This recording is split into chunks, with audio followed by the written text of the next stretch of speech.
truth, love, and the good. Here we go. Welcome. I'm David Tian, Ph.D., and this is the DTPHD Podcast, and I'm joined by my guest, Henry CHONG. Hello.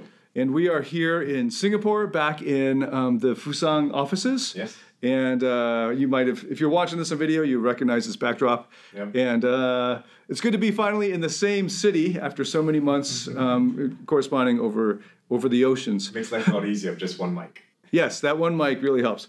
And one mic and one video. So I'm Dave. So my spiel, in case this is the first time you're listening or watching, for over the past 10 years, I've been helping hundreds of thousands of people in over 87 countries attain success, happiness, and fulfillment in life and love. And why don't you do a quick intro, Henry? Yes. Well, my name is Henry CHONG. I am the CEO of the Fusang Group. Fusang is an investment management group. We help families and institutions look after their assets and their affairs. And our latest thing is we're spending a lot of time looking at investing in technology, including things like the blockchain. But I don't think that's what we're here to talk about today. Well, we could, but yeah, that's not what we're... So the topic we've chosen for today is something I call the vantage point of trust, or the vantage of trust. And this is the perspective or the approach of trusting that everything will end up working out better, even if you fail. And that's a pretty aggressive assumption to make. Yeah, because if you take that at face value, then you may wonder why bother trying at all. So let's unpack this. So I'll put out my theory, and then we'll see what Henry thinks. So I first came across this idea in its explicit form in a meditation. So I've been doing guided meditations lately on Insight Timer. It's part of a new thing I want to actually run by you on meditation. And the meditator teacher was named Sarah Blondin. She's excellent. I've recommended her to other clients, and some of them liked her tracks, some of them didn't. So I don't know. Your mileage may vary, your taste may vary, but I like them. And she has one on trust and remembering trust, I think is the title of that track. And she pointed out, she had this phrase, and I'm not able to quote it exactly because I didn't write it down, but it's something like, the tapestry of your life, on the tapestry of your life, there is no stain. And it began with thinking about, or having you look back on your life and seeing that the things that you thought were going to end your life, and when you're a child or a teenager, there could be very minor things in the long run that you think are life-destroying events. Like no one invited you to so-and-so's birthday party or something like that. Or the prom and your hair is messed up. And you look back at those things and you realize that they actually worked out for the better. Yeah. And this is a leap of faith for I don't know for how many people, but when I did it for myself, I realized that almost everything in my life that worked out really awesomely, is that an adverb, awesomely, really worked out really, really well, were a result of some big setback or perceived failure. And when you approach your life like that, there's a lot of things that probably, if you're an achiever, you're striving for. And in order to, you probably strive on, or thrive under pressure. And one way to get yourself moving and get through procrastination is to think big, and to lay down deadlines, and to add pressure, because if you're an achiever and you're older, you're probably, I'm just making sure the mute thing is on. If you're an achiever and you're probably in a pretty comfortable position versus where you were 10 years ago. So you could roll back your life 10 years ago and you could live, you'd survive. But so achievers are constantly tricking themselves, and many of them do this unconsciously, to achieve more by adding more pressure. Like I have to make the next promotion, or I have to get this status, or this next thing. And they're artificially heaping on themselves these big, audacious goals to, in a way, motivate themselves, because that's what makes them feel alive. Yeah. And if you do that for too long, if you're running on the treadmill too long, you don't take a break, you'll not just burn out, but you might fail. And that failure might be causing you a lot of stress that's not just affecting your health, but also affecting your relationships and your parenting relationships, your relationship with your kids, and it's going to affect your work, because you can't get into flow if you're too stressed out or if there's too much pressure. You're bottled up. That's not going to help you achieve the best. So this is an insight that I wanted to lay out for Henry, and I have lots of stories and anecdotes I can share of like when during that first meditation, I looked back and was like, yeah, man, that was true. But I wanted to throw it out to you. I mean, I think the first thing I'd say is that, when you say, for example, failure is the way, or, the Stoics used to have this concept of like the obstacle is the way. And I guess the point is that the way is the way, right? That's the way you got. And Confucius used to say the way is the way because the way is walked. And you can imagine alternate futures in which something happened a different way. But the point is that in this future, in this moment, right here, it only happened that one way. So, whether that thing turned out good or bad, subjectively, right? Whether we place a judgment upon it, that is the timeline you live in, so to speak.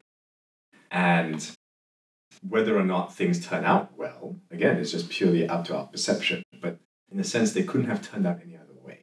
So you got what you got, and that's it. It's up to you to decide whether that was a failure that became the way, or whether it was an obstacle you overcame, or whether it was luck or whatever, right? In a sense, the only thing that we can decide looking back is our perception of it, right? You don't really get to go back and rewrite history. But, you talk about trust, and that just reminded me of this quote by Alan Watts.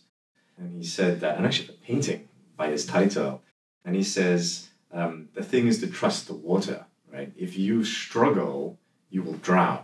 If you just let go and float, right, you'll be okay. Right, which is true, right? That's exactly what you need to do. And it's only by panicking and struggling that you burn so much energy. It just made me think of that quote, but it also made me think of I sent you an email a while ago from Ryan Holiday when he writes about how there's this author, Aaron Thayer, who has a book called The World is a Narrow Bridge. And he has a line in there where he says that basically the most important thing is not to be afraid of the narrow bridge, right? A narrow bridge, walking along a narrow bridge that's 1 foot wide is no different than walking across a narrow bridge that's, a mile wide. It's no different than walking across the ground. It's the same act of walking. It's only different because it's a narrow bridge, or it's, far above ground and we seize up and we panic and we get scared. And I think his point was that life is like a narrow bridge. If you look down, you'll panic. But actually, if you just sort of keep your eye on the horizon and keep walking, it's fine. Right? There are so many things in life that cause, if you think about them, pain and stress and suffering. And if you, just like when you're about to undertake any project, right? If you seriously think about all the things the project will take, you would never get started. But if you just sort of don't look down and you focus on the end goal, and you just kind of start walking step by step, you'll be fine. Yeah. And I think that ties in with what you were saying, where, objectively, there is a lot of pain and suffering in life. But so what, right? You keep your eye on the horizon, you keep walking, and actually life, in many cases, turns out okay. Right. Better than okay. Yeah. Especially if you choose that perception, right? If you believe, for example, that, Tony Robbins has this quote where he says, what if, right? Not, what if you believe that life doesn't happen to you, it happens for you? And I believe that beliefs are subjective, right? It's up to you to pick. I don't know. I mean, there isn't one belief that's true or not. It's up to you to decide what's true for you, right? And which of those beliefs you pick, right, is everything happening for me, right? Are all these failures just me getting lucky, right? For example, like if something bad happened to you, what if something worse could have happened, but the universe was being kind to you, and so that happened instead? These are all completely subjective beliefs, right? And the truth is that looking back, there is just one timeline. That's all you got. But the meaning and the perspective that you can ascribe to that history, I think, is up to you to decide. Right. Well, yeah, it's up to us to decide because, so I worked out this logic on this.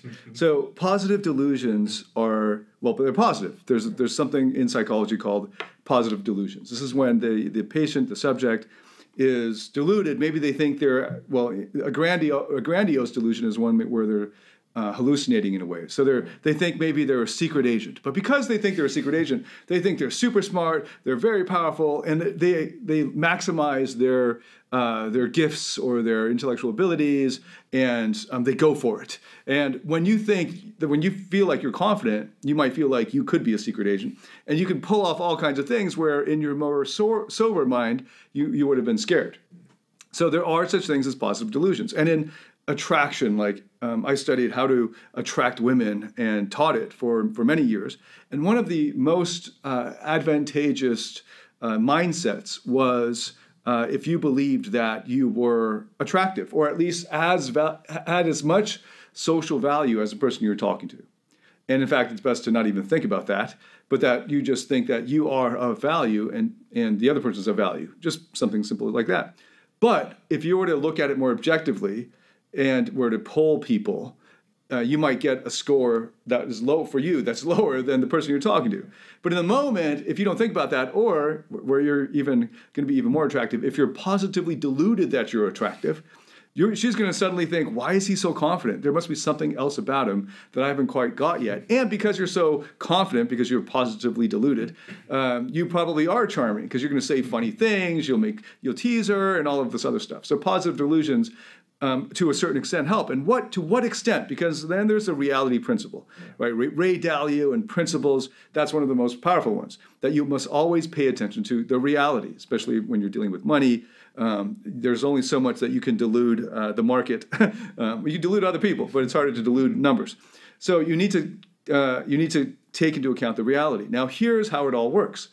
So going back to your example the example that you gave of the Daily Stoic, where you're on a narrow bridge, but it could be 1 feet high, or it could be 100 feet high. And when it's 100 feet high, you freak out. And that's because you think that if you fall, you might die. Whereas if you're 1 foot high, you could fall and just get back on. And there are real consequences. And I remember when you were saying that, I remember on a 9-hour bike ride in the mountains of Vietnam, how many times have I started a sentence like that? But in the mountains of Vietnam, when I did not know how to ride a motorcycle, out in the middle of nowhere, literally, all we were guided by, I was guided, because I was separated from the rest of the riders, and the guide's bike was broken down, and he said, you can't wait, you got to just keep going. Go ahead, we'll meet you at the next town. And I end up coming off the mountain, which is already pretty scary, and I just see a very narrow path. Yeah. And the moonlight was so low that I couldn't make out the boundaries of this path. But I could hear running water on both sides. And I knew I'd passed many bridges on the way here. So I was like, holy shit, this is a really long bridge, and I can't see where the damn path ends. And then I looked a little closer, and I saw a red dot moving further away from me. I'm like, okay, somebody else made it. So I looked at the red dot, and I just followed the red dot. And I remember in driver's ed school, learning how to drive a car, the teacher said, don't look at what you want to avoid, because then you'll hit it. So always look where you want to go. Always look where you want to go. And it's hard for beginner drivers, because you're always going to be looking at the thing that you're scared of. Yeah. And don't look near, look far. Right. Look ahead. Look far ahead. So many great things you learn from driving.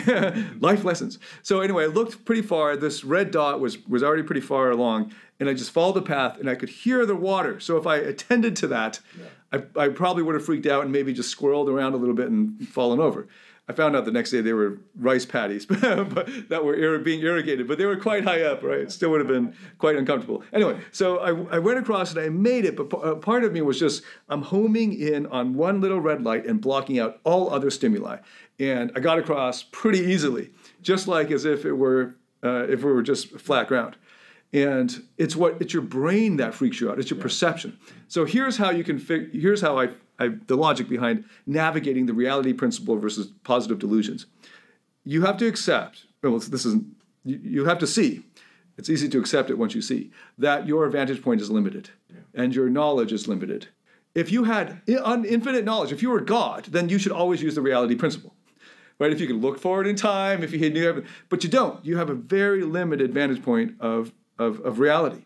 Because of that, you can't actually ever know all of reality, or even all of reality that pertains to your issue. Because of that, actually, you get as much reality as you can. But then there are some parts of reality that don't help you. And if you hold them in your mind, they will hinder you. So many people think about, what if I fail? If I fail, then this horrible thing will happen. And they focus on the horrible thing that will happen, and it paralyzes them from taking action. Yeah. So guys looking at a girl that they want to meet, they focus on, what if she rejects me? What if people laugh at me? And they focus on the things that, like on the side of the road or on the sound of the water when you're trying to cross the bridge, instead of focusing on the little red light that's moving further away from you. And you should just focus on that. And when it comes down to it, you should focus on the thing that will help you get across to the other side.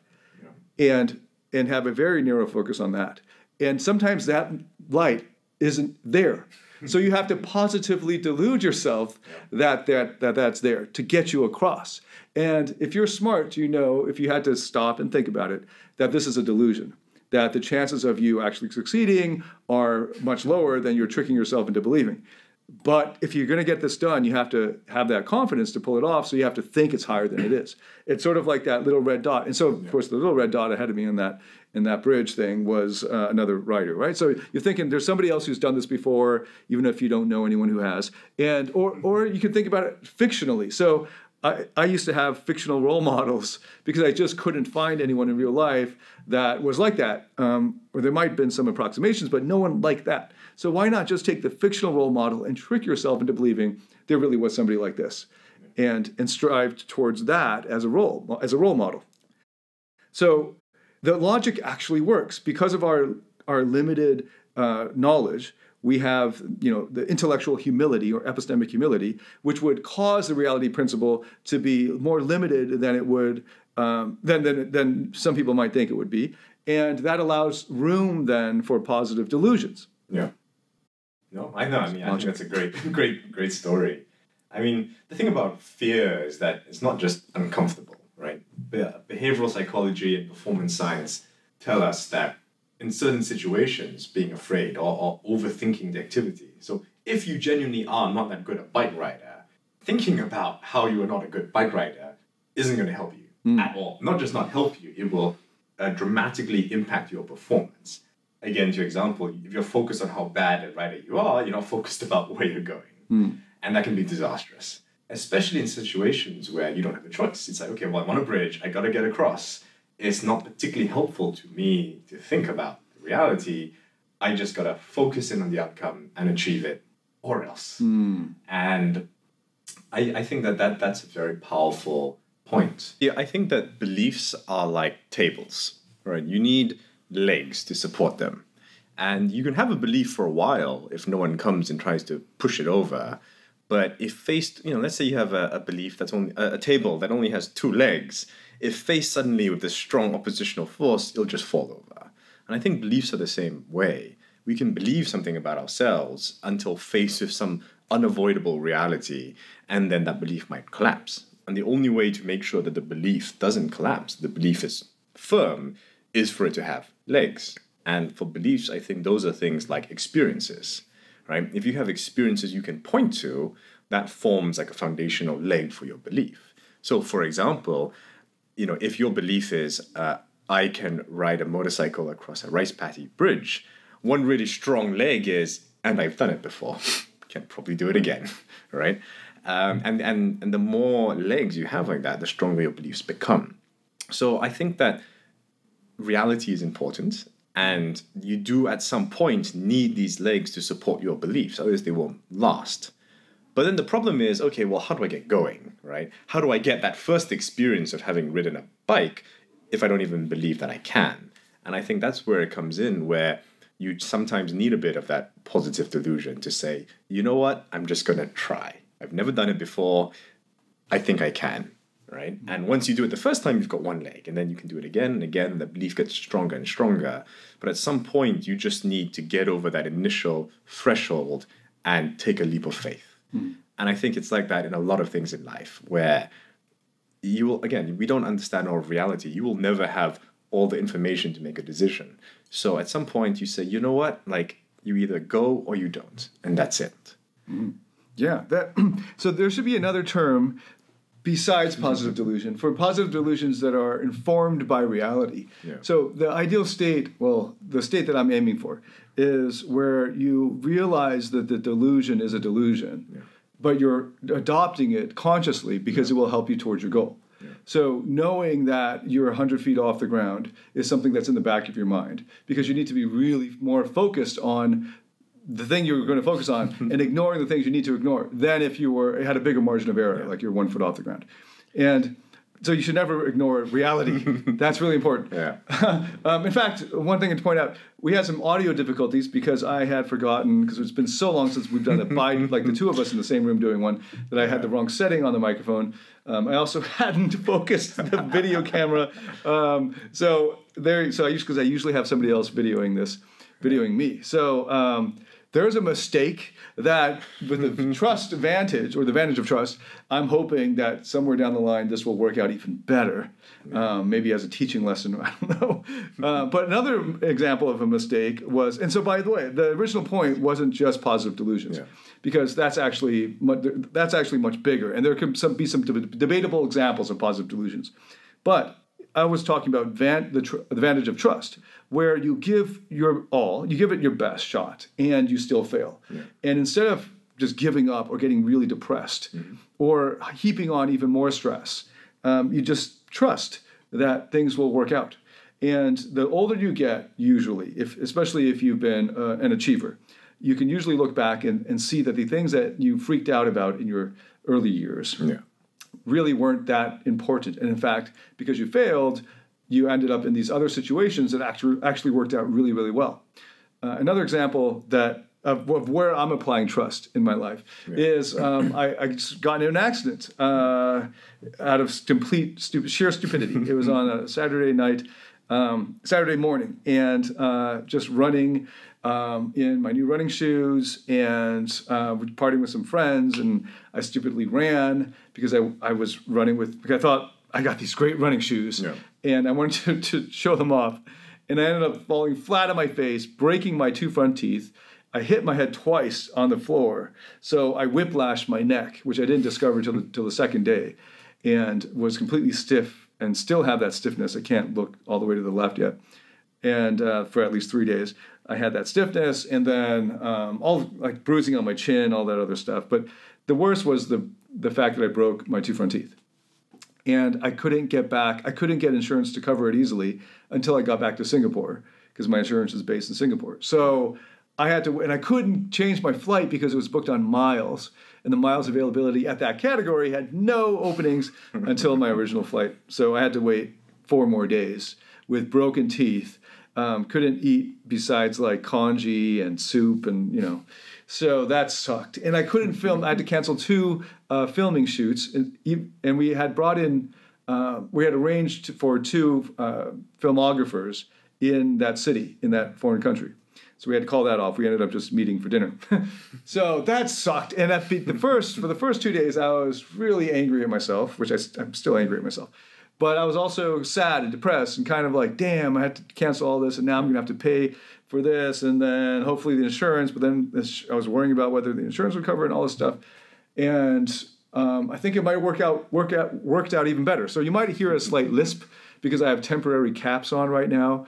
But I think my teeth will look even better because they're new artificial teeth. And you will learn not to run. Not to wear running shoes, to be tempted to run, because they were really nice running shoes. I got these really nice running shoes with these springy. Anyway, so these are minor examples, trivial ones, but. I was coming up today. Our business is in a transitional point. I'm trying to put out more free content, but then also putting out more courses.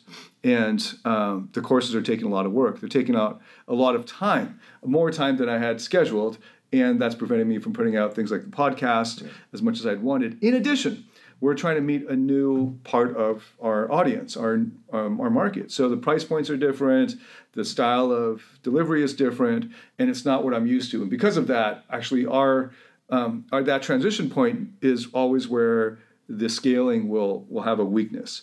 So we're not able to scale smoothly in a straight line up. It's going to have a dip and then hopefully curve up. And the finances are bad enough that I was like freaking out, like, oh man, because there are a bunch of unexpected expenses that have come up in the past 2 months. And I was thinking with my wife today what our backup plan is, because I'm used to facing adversity. My wife, who's much younger than me, hasn't gone through as much career adversity. She's gone through other personal adversity, but not like achievement type of adversity. So I've been there, and I was very calm and relatively compared to her, but she was freaking out. So I was like, okay, let me help you, like not freak out so much, and let's think of our backup plans. Because I always have a backup plan, and you need a backup plan to your backup plan, and a backup plan to your backup plan to your backup plan. And ultimately, we had already come up with a backup plan, the two of us, way back, which is to go to jail. Because if we go to jail, you'll have 3 square meals a day. You don't have to worry about paying rent. You have to worry about inmates and other shit, but you don't have to worry about the necessities. But anyway, that's like Plan Z. So we came up with some backup plans, and they were so enticing, in fact, that she was like, let's just do that. That sounds awesome. So we were very tempted to just quit the whole thing we're doing now, just go for the backup plan. And once the backup plan, that's the danger, like when the backup plan becomes so enticing, then that was the case for me. I'll give you an example of where the vantage point of trust came in. I was getting into trouble. My first job in Singapore, my first real job, where it was like a career and salaried, was as a professor. And it was at the National University of Singapore. And in that year, it was the best job in my field in the world. Singapore, Asia really respects its teachers and pays them quite well, and paid them like corporate level. Mm-hmm. So we had an expat package, and it was better, like at least 25 to 30% better than any offer in that field that year. So I was pretty happy. But in the first month, I befriended, out of the many females I befriended, one of them was a reporter, and she wanted to do an article on the work I was doing as a dating coach. And I naively said, yes, that sounds like fun. And we did it, ended up on the front cover of the one of the national newspapers. And I had no idea that this would get me into trouble with the university, because I was so naive, and I was just like so in my own frame. My positive delusion was so strong. Like, I don't give a fuck. I'm going to live how I am. Why hide anything? I didn't hide anything ever. And I didn't expect that the university would not be happy with that. They were getting, it wasn't so much that it was against the rules, it was that they were getting complaints from parents thinking I was a rapist or something, and they didn't want to, it's just extra work for them. And I totally sympathize with them, and I'm now much more mature. But at the time I was freaking out. And then I kept trying to scale back that part of my life, but I couldn't, because that was just me, And I blogged like 1/10 of what I had planned to, and just like scaled it back, but it still wasn't enough.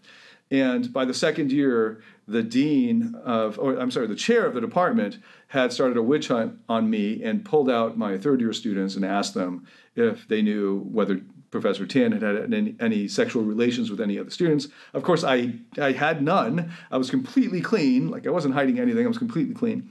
And all the students were the ones who came to tell me, do you know that she's doing this? And they thought that was quite unjust and unfair. And so thankfully, none of them lied to her or something. But that really pissed me off. And I thought, man, I'm going to lose this job, or I'll have to quit, or I'll have to go against my values. And at that time, I had shrunk my dating coach practice so little that I couldn't survive on any income that would come from that. And that was a period where I was just like not sure what was going to happen. And it turned out that was really good. And I'm very glad that I didn't stay in academia, especially the way it has gone the past few years, and had already been going at that time. But that now it's just accelerated the amount of bullshit coming out of the academy.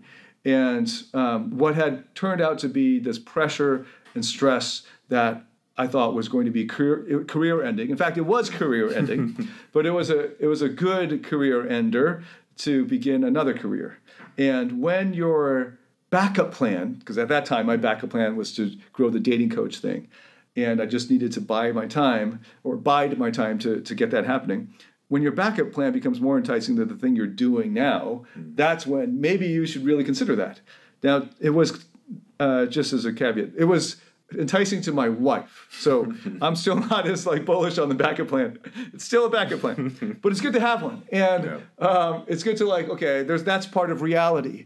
But let's try to get this to work. And I'll try my best to make this work. Yeah. But if it doesn't work out, I'm sure if I just applied myself and stayed alive and stayed positive, that something would happen. Yeah. And the universe would make it work out. Yeah. And the Stoics used to talk about that, right? About how if you think about the absolute worst case scenario of that thing that you've been so afraid of, And chances are it's not actually as bad as you think, right? When you actually go through it, you're like, okay, well, if that really happens, then what? And you're like, well, actually, it's like, I'll probably be okay. But, I think that's a really powerful point you're talking about, how, it's not always about positive delusion and good things happening. Sometimes just bad things happen, period, right? And especially when it's happening, it's very hard to see through to the other side. And I think that the only thing is called faith, right? And, I'm not a religious man, to be perfectly honest. But I think that faith is, Kierkegaard was a great philosopher, and he had this idea of what he called the night of faith. And he said, he was talking about religious belief, right? Specifically Christian religious belief. And he said that, if you just believe in God with no doubts, you are just, in some sense, delusional, right? Right? You're just, okay, well, fine, I'll just believe. But it's not really, you're just like, okay, you're just going along with it. He's like the real knight of faith, right? In a sense, the true believer is someone who recognizes all the doubts and all the arguments against something and chooses to believe anyway, right? That's real belief in the face of doubt. And I've always found that very powerful, right? And maybe to come back to what you were talking about earlier, it's like, look, you need both reality and you need that ability to see through to the other side, right? That positive delusion, so to speak. And I guess the knight of faith is someone who can say, look, I understand all the reasons why, realistically, there's a good chance I'm going to die if I ride that bike across that bridge. But you know what? Like, notwithstanding that, I've decided to do it. And I've decided to believe that I can and focus on the other side and just get across, period. And I think usually when you operate that way, that's exactly when you perform the best, when you will cross the bridge. Yeah, there's so many times in my life where if I focused on the things that could go badly, they go badly. Like driving, the example. And I used to do that a lot. As a child, like one of the reasons I sucked at, I'll give you a recent example. It's easy to pick on me when I was a kid, but I can make fun of myself as an adult. The first time I went scuba diving. So this came in like very strongly that I had to focus on the very few things that I had to do, which weren't complicated. They weren't challenging. Like here's the thing. If you have a challenge, it's easy. That's why achievers actually don't need to think about this that much because they're so focused on the task at hand, which hopefully is challenging. When it's not challenging is when gifted children, they start to get into trouble. And I was just thinking about this in my dream the other night. I don't know. So I guess this is how it's related. Now we go back to my childhood. I'll give the recent example soon. I used to purposely sabotage myself on tasks. Here's an example. I was the first chair, first chair saxophone lead in the section, first chair, first alto. And in jazz bands and in any saxophone section, concert band, whatever, the lead alto has the dominant part. So you should be at least 20% louder than any other part. And sometimes they just mic you up so that they artificially boost you, but they don't, you shouldn't have to do that. So you should actually play louder and they should all play quieter when you're all playing. And so that's a very important part. That's carrying the melody. So anyway, I was first chair, first alto, and we were touring, and we were like 16, I was 16 years old, maybe 15. I got to the hotel, and we had 3 hours before we had to play. So my buddy and I decided we'd go explore the town. So we're in our whole concert garb, dress pants, dress shoes, everything. And we end up running all over the town. We looked at the time, we're like, fuck, we can't make it back. We can't wait for the subway train. So we had taken the subway. So we got close enough that we were just one subway train away. And we looked down, and this was a streetcar, it's complicated, but it was a streetcar tunnel, and it wasn't going to be another streetcar for 5 or 10 minutes. And we couldn't wait that long. So we decided we would jump down on the tracks and run. So we literally ran a whole station. My buddy was a middle distance athlete, so he was running really fast. And I was a sprinter, so I was out of breath. But anyway, we were running by. I saw rats go by me. Didn't have time to look at that. Just ran. And we jumped up on the next platform, looked up. Our shoes were completely caked in mud. We were past our ankles in mud, just nasty water, whatever. We get up there, and we're sweating, by the way, as well. And we just have enough time to get to the bathroom, get some paper towels, and wipe down our shoes. We get up there, and we're ready to play, just in time. We get up on stage. The conductor's like, ding, ding, ding on her stand. All right, I open my book. I have completely the wrong folder. It's none of the music we were going to play that night. And it was like an 18-piece band. I was carrying the melody on almost every song. And it was packed. It was some kind of benefit charity gala. They wanted to see the high school kids play. It's like, fuck. And I just winged it. And it was pretty good because my adrenaline was going. I'm like, yeah, this is hard. I've never improvised an entire 2-hour concert before.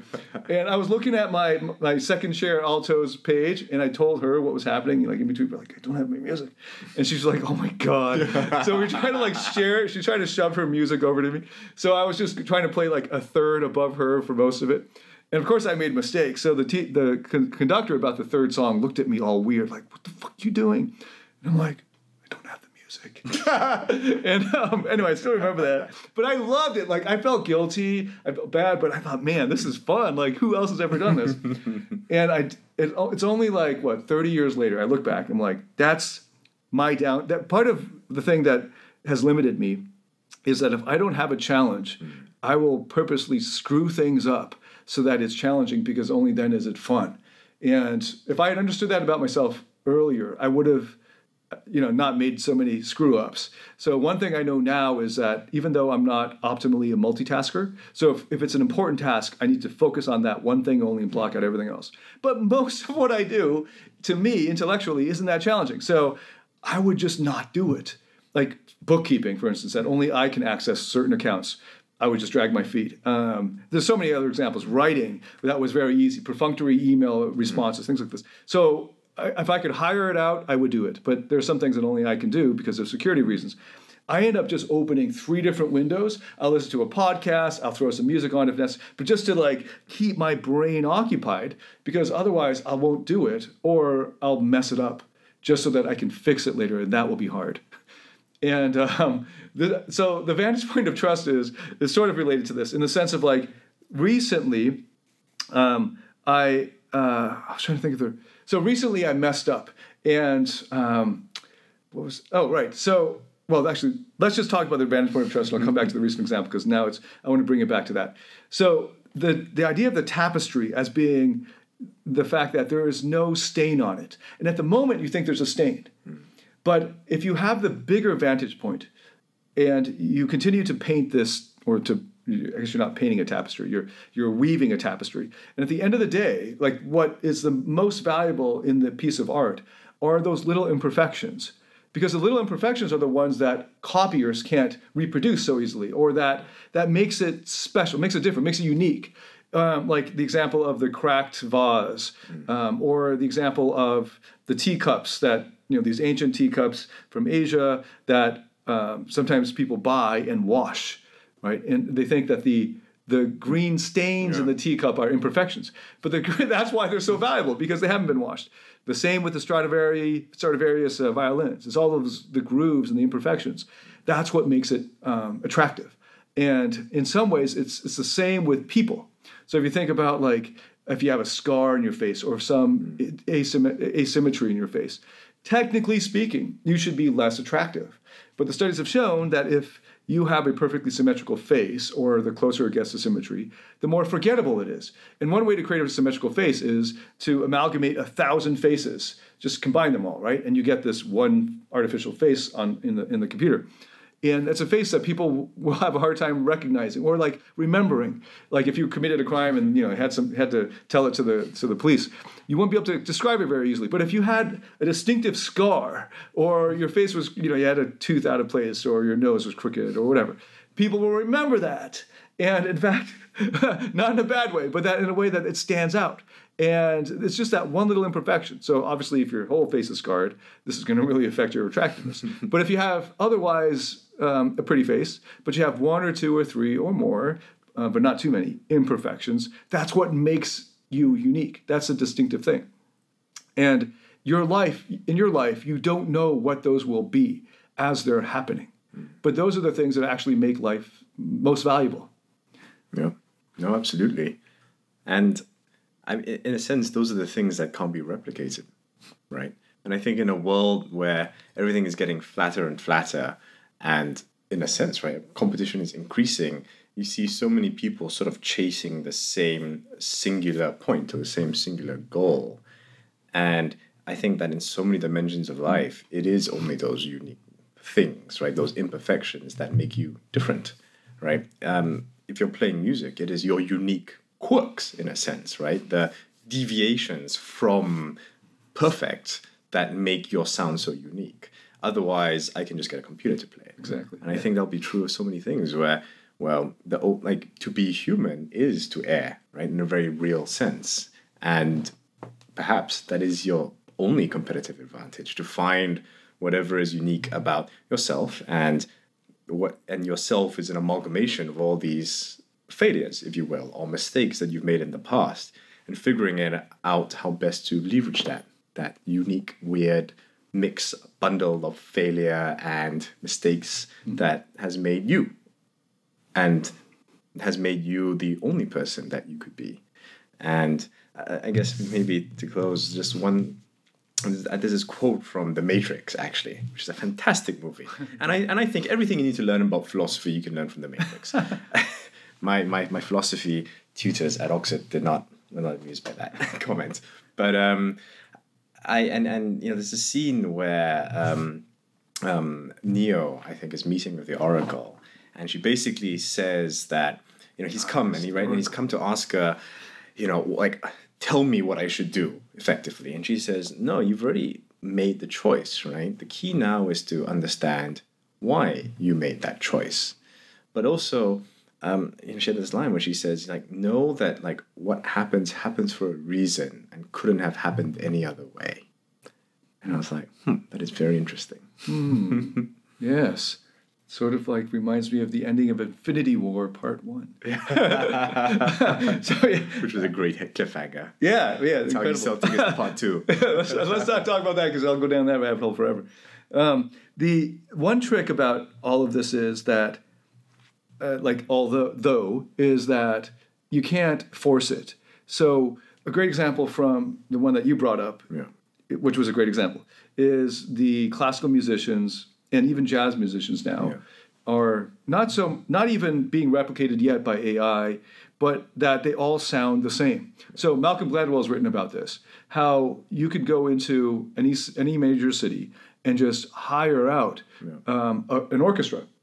And they're basically interchangeable. That's the idea of classical music. It's supposed to all sound faithful to the original.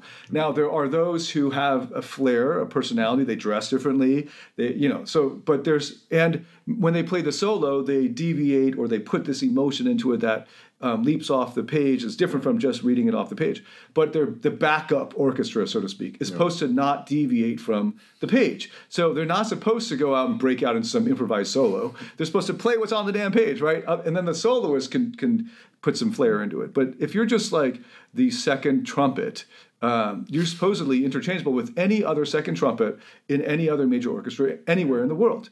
And that actually makes you dispensable.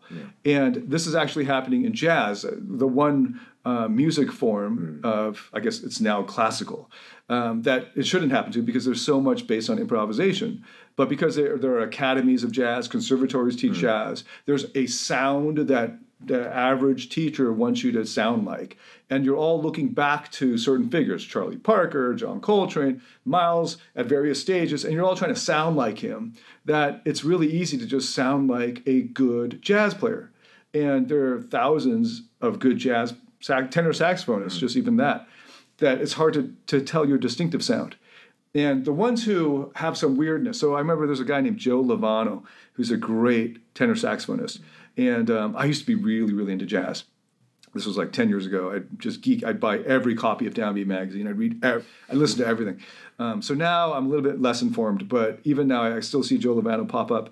And he used to play a full wood kit. So that would be he'd have the saxophone. In fact, I think he might have had a wooden saxophone. But normally he plays his own, a good Selmer sax. But he has a wooden mouthpiece, which is unusual. A wooden reed. It's a very wood sound. So you hear a lot of more of a raspiness. Lester Young played with his own tone. And these were all a result of idiosyncrasies. And you can go out and try to develop this. I think in fact, that many charismatic people have a studied persona. Right? They purposely carved out a way of speaking, a way of moving, like they're actors. And this is a very high-level skill because otherwise you just come off as fake. And you need to practice it. It's a studied thing.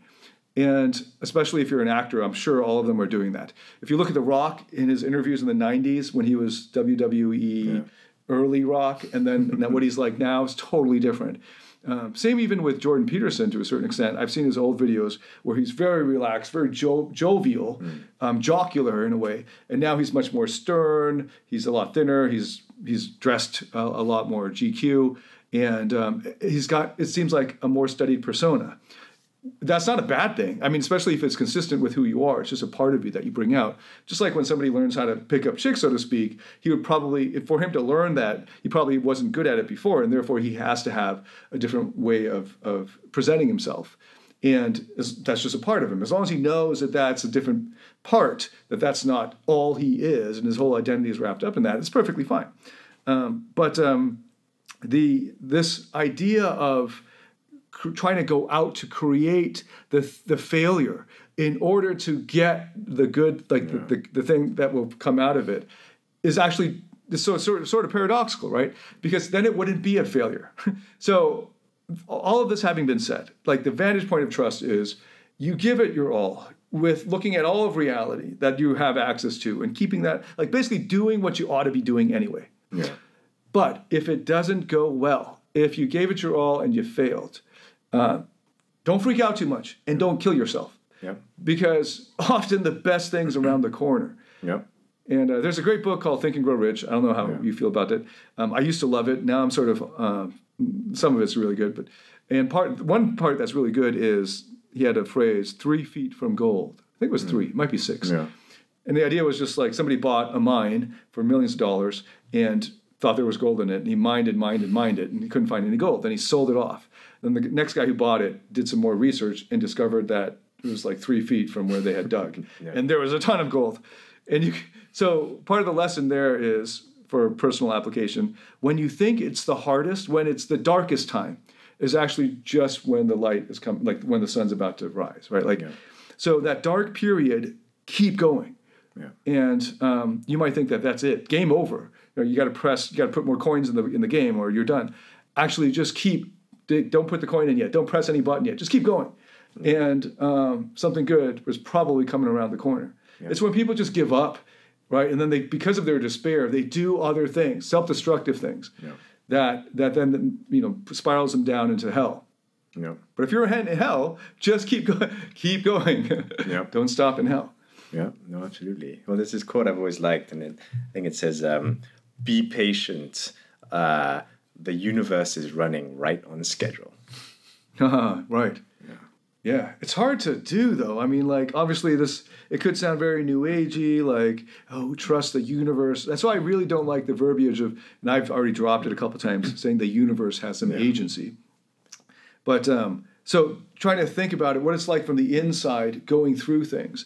But it's also like, just looking at it from the outside, if you just keep trying and you just keep grinding, and maybe the path you're going down isn't going to work out, try another path and just keep trying.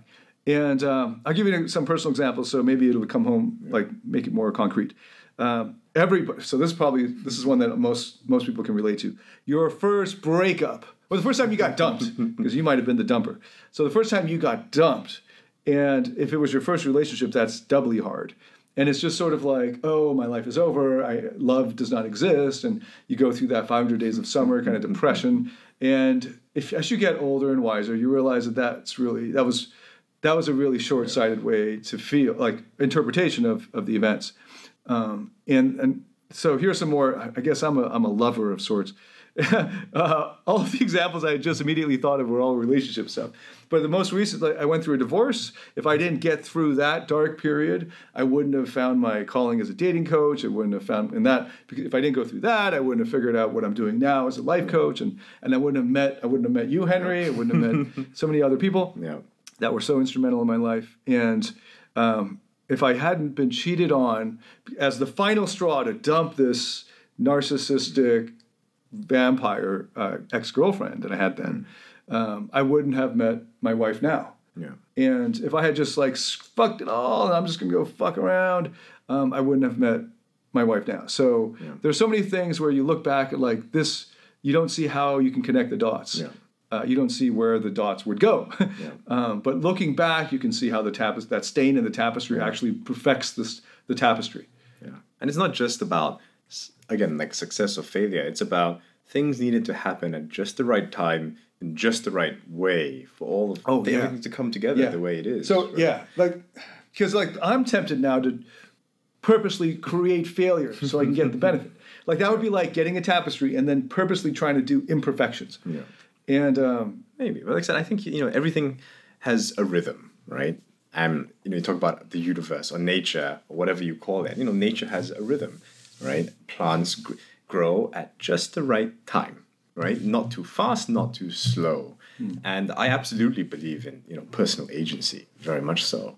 But Miyamoto Musashi was perhaps the greatest swordsman to have ever lived. He was this Japanese, wandering ronin, right? So sort of samurai but a master. Fought, I don't know, dozens and dozens of duels, killed dozens and dozens of people.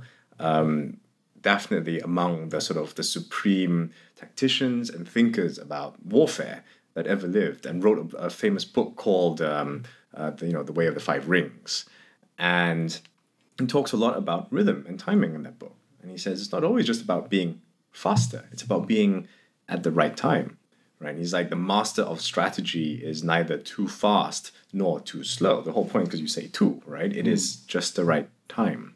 He seems unhurried almost, right? The old image of the Zen master, right? And like sort of the unhurried master who knows exactly what to do, exactly when, right? That's sort of the image you have, as opposed to sort of the guy who just sort of, Alan Watts' example of just trying to sort of pour at the water and sinking, right? The sort of effortless floating. The ancient Chinese philosophers, they had this concept of like 不是定, right? And about the blade that just flows through a cow almost without hitting bone or sinew, without hitting resistance, because you know just where to go and just how to cut at just the right time. And I've always thought that that's a really appealing view of how you should lead life, right? Sort of the ability to flow through life and around obstacles as they come, and not just, the image of, again, the guy just sort of rapidly paddling in water, not getting anywhere, right? The guy who can swim is the guy who knows exactly what to do, is calm and relaxed, and can flow through the water at just the right time, just the right way. Yeah. The hard part for us in time is to know what the right timing is. Yeah. And we try to force the timing because we think that we think that we know what the right timing is. And we might be right, but we might be wrong. And you won't know until you look back. But one thing you just do is, if you've lived long enough, you can look back and see that the timing was all right. It was all correct. Yeah. And even if it was bad, maybe you just haven't lived long enough to be able to look back and see how that might work out. Yeah. And even if it doesn't, or even if you don't get to live long enough to see how it works out, it's actually better for you to assume that it's going to work out. Yeah. And then continue living, doing what you would do under that assumption. So it's a positive delusion if you hold it, because it will empower you to do whatever it is that you need to do next. Yeah, no, absolutely. Well, speaking of right timing in the universe. Very good. So thanks for putting up with our technical difficulties there, and I hope it wasn't too bothersome at the beginning. And another great discussion. Thank you, Henry. Glad we could actually do this live in person. Yes, as much as flows. But we still have technical difficulties. Yeah. So, right. But the Vantage point of trust. So you can hear or find out more about me at davidtianphd.com. And we'll have the show notes for wherever you're listening to this. And how do they get a hold of you, Henry? You can find me on my website at henrychong.com. So easy enough. Yes. You've got a newsletter. Yes, and you can find that on my website too. So. Yes. All right. And we have a private Facebook group for the DTPHD Podcast group. You can find the link in the show notes, and I hope to see you there. And until next time, David Tian and Henry Chong signing out. Hey, it's David again. Before you go, a couple last things. First, all the show notes and links to resources can be found at davidtianphd.com/DTPHD Podcast. or you can just go to davidtianphd.com and find it through the top navigation menu. Second, if you'd like to interact with me or other like-minded fans of the podcast, then join our private DTPHD Podcast Facebook group. We've got an awesome community of intelligent, wise individuals from literally all around the world.